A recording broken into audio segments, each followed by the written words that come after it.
So today I'm going to be showing you guys how to build and play Morgan Le Fay in SMITE, mainly Conquest mid, and you can actually use this in solo lane as well, as I do kind of like playing her in solo lane. So without any further ado, as always, I'm going to get straight into it. And actually, what I want to do first, you will find timestamps in the description below for what I'm talking about, how to use her abilities, what to build on her, and then how to level her abilities, and any tips and tricks for playing her. So check in the description to see what you want to skip to, if you do want to skip to just a build. But I want to talk about her kit first, just because a lot of people don't kind of understand how her passive works. So the way her passive works is she's got these 5 things over here, and when you hit a god with an ability, as you'll see here, one of them lights up. And then you hit them with the 3, can hit them with the 2. And as you can see there, so I've got 3. Now, what people sometimes like, oh my god, how do I get the other one? They think if you keep hitting the person with the same ability, it's going to go up. But it's not actually 5 ability hits. It's, if you press her 1, she's also got a 2 and 3 version. So the 1 is just a hit and a fear. The 2 is a slow after it leaves like a little field. And the 3 basically spawns a minion. And as you can see, so I've got another one there. And then the 4th one, or the 5th one, I should say, happens when you use the last iteration, or whichever is left. So right now I've got my 2 left. What that then does is obviously gives you more power. It doubles the magical buff that you are getting from it, but then it also lowers the cooldown of your ultimate by 10 seconds. So ideally what you want to do, actually I'm going to use my ult now, so you can see. I'm going to cancel it. So it's currently on a 15-second, and if I hit him with that, there you go. It's gone to 2 seconds. I do have reduced cooldowns just because I wanted to use the abilities.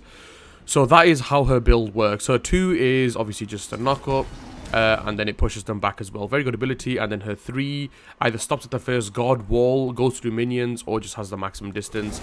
And then it does damage over time as well. One thing I like about using this that a lot of people don't use is it does give you movement speed. So if you're trying to get somewhere, you can just kind of spam it and basically increase your movement speed faster. As it is 24% max leveled out. And then finally, ultimate is just 3 slashes. You become CC immune, and this ability does a lot of damage. Very good. And actually very good to start off the battle if you do have Staff of Mirroring, because it will give you that buff. So that is her abilities. I'm going to get onto the build now and kind of what I like to build. So starter item, I do go with Conduit Gem. Not Sand of Time, just because Conduit Gem upgraded to Gem of Focus, or even this. It does really good damage, and I do really enjoy using it. But I do go with Gem of Focus because the amount of spamming that you are doing, it does just continuously increase the damage you are doing, increase your movement speed. With your 3, it gives you even more movement speed. So it kind of just work well with mages, I feel like. First item I go with, so technically I'm actually going to do what I do in-game. So I go with that, and then I go first to Chronos Pendant. I prefer getting cooldown online as fast as possible, just because the more you do this in team fights, the better it is. Like, I want to try and on these guys now. Use that for the movement speed. Alright, well, they're immune. Well, I didn't know that. But yeah, it's just really good for team fights. It just fears people and gets the fights going in your favor really fast. Second item, after I build Chronos Pendant, I go Spear of Desolation. Now, this is like a whole process. So, I'll speak about the first build, and then I'll speak about how you change it if they got a healer. So, Spear of Desolation is where I go next. Why? Because then I've got 30% cooldown. The damage from this is where you get the main spike. So, the plus 15 penetration, I don't know why, but you start doing so much damage after you get that. So, once you get this build is when you're going to start absolutely destroying people. After this, you will have the supports, obviously, and you don't have any lifesteal in this build, really, but that's why I did some experimenting. So I thought, okay, I was getting quite a few places, but then I kept dying, and I was like, right, I need some lifesteal. So what's the best thing? I could go Karen's Coin for penetration, or I could just go Typhons. Now, it's the only lifesteal item you'll have, but it's some lifesteal, it's increased lifesteal, and it's 20% penetration, not to mention the 65 power, the mana, and that's why I go with that. So that'll give you some healing and some better survivability as well when you're in team fights. Not to mention your ultimate heals missing health per god hit, I believe.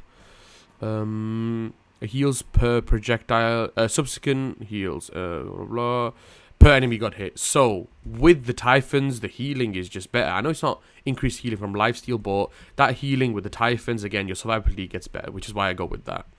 Then I go into a rod, which I will upgrade to that just because it's extra damage. And then lastly, I'll go into Staff of Mirrodin. Why? Because like I mentioned before, it'll give you the max cooldown. I know the red pot caps you over it, but starting fights with Mirrodin, as you can see the passive, you get 20% increased damage dealt, decaying over 8 seconds.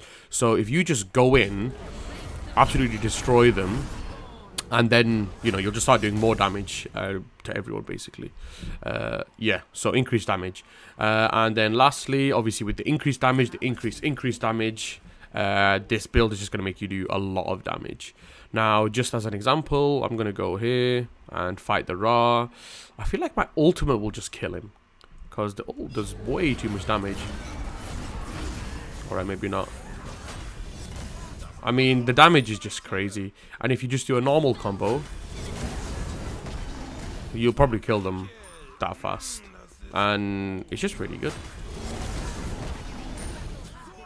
Is there anything else? It's just a buff, really. So if I technically do that,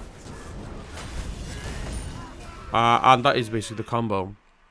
Excuse the German announce pack. I just anointed the German announce pack. So that is the build I use. I've just gotten these because I don't like the message that keeps popping up that, you know, you have to buy your relic. Relics you can go with whatever you want, and consumables obviously is up to you. That is about it. Now the other iteration is you move these 3 items forward, get rid of the Mirrodin, and add a Divine there. So it'd go Gem of Focus, Coroner's Pendant, Divine, Spear, Typhon's, Rod. That is the only difference. If they do have a healer, so that's just anti-heal for them. Other than that, that is the main build. So I've gone through the abilities, her whole kit. I've gone through the build. Now leveling abilities is going to be, I leveled the 1. I start off with the 1 just because it's got 2 ticks and it does really good damage.